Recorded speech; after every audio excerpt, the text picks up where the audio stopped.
présentons la première vidéo interview exclusive de l'École des Arts Vivants de Faverges-Septenay. Pouvez-vous vous présenter? Alors, je suis Réjeanne, j'ai 57 ans et je suis professeure de flûte, de formation musicale. Je m'occupe de l'orchestre junior et je suis coordinatrice FM. Je m'appelle Nathalie-Antoine Puget, je suis professeure de piano dans cette école depuis un bon moment, professeure de piano plutôt classique, et puis je fais des accompagnements d'élèves, nous faisons un peu de musique de chambre avec ma classe de piano. Depuis combien d'années vous vous connaissez? Depuis 31 ans. Oui, ça fait un bon moment. Ah oui, en effet. Si vous deviez choisir un mot pour décrire votre métier, ce serait lequel? Un seul. L'amour de la musique, la qualité, un seul. Ah oui, c'est vrai. Donc Passion. amour ou qualité ou passion? Je veux dire Passion. et puis moi, amour. En tant que professeur de musique, vous êtes plutôt sérieuse ou décalée? Mon travail, c'est sérieux. Ouais. À côté desquels.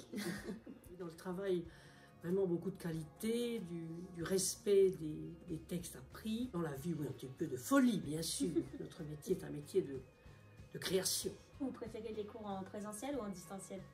Ah, il n'y a pas photo, c'est en présentiel. De la vie, voir Les ces élèves petits aussi, ah oui, qui arrivent. Tout le monde. Mm. Pouvez-vous me décrire une journée type ici à l'école avant le confinement?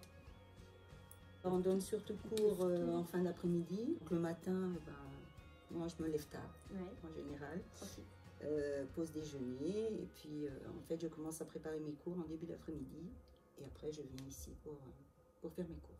Oui, alors moi j'habite dans un cadre magnifique près de la Sambuie, à Septenay, là-haut on est bien, donc j'ai une belle qualité de travail là-haut avec mes chats, un beau piano.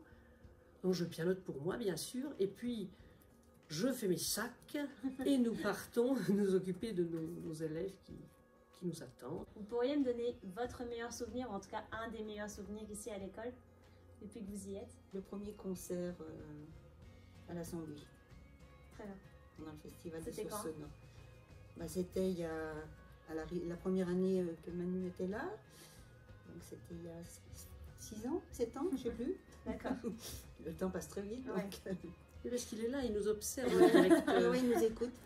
Voilà, c'est vrai que moi j'ai connu beaucoup de directeurs différents, beaucoup de collègues aussi différents, beaucoup d'ambiances de travail différentes, mais tout le monde avait toujours cet esprit de la musique et du partage dans cette école. C'est ça qui est formidable. Voilà.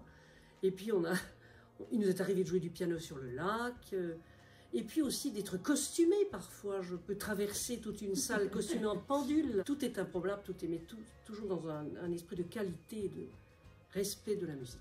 Quel était votre groupe ou chanteur, compositeur préféré quand vous étiez adolescente? On va revenir un peu en arrière. J'avais pas de chanteur préféré, pas de groupe. J'aimais tout ce qui se dansait en fait. C'est encore le cas maintenant. Hein. Oui.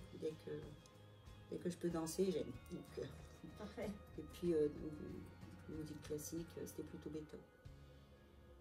Oui, moi je ne danse pas trop, n'est-ce pas? Par contre, j'aimais beaucoup la musique française et la musique russe, parce que j'étais au conservatoire à Strasbourg avec un professeur dur. Hein. Et donc, avec Réjeanne, même après, on a beaucoup travaillé de musique française.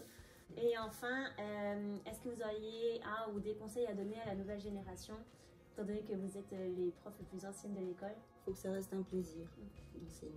Toujours aimer la musique, essayer de travailler avec beaucoup de plaisir, oui. Mais travailler quand même, respecter les mots textes, respecter le répertoire et puis se mettre au boulot. Tout en ayant la passion. Voilà. Tout en ayant la passion. Merci beaucoup à vous deux et on se retrouve la semaine prochaine pour une autre interview.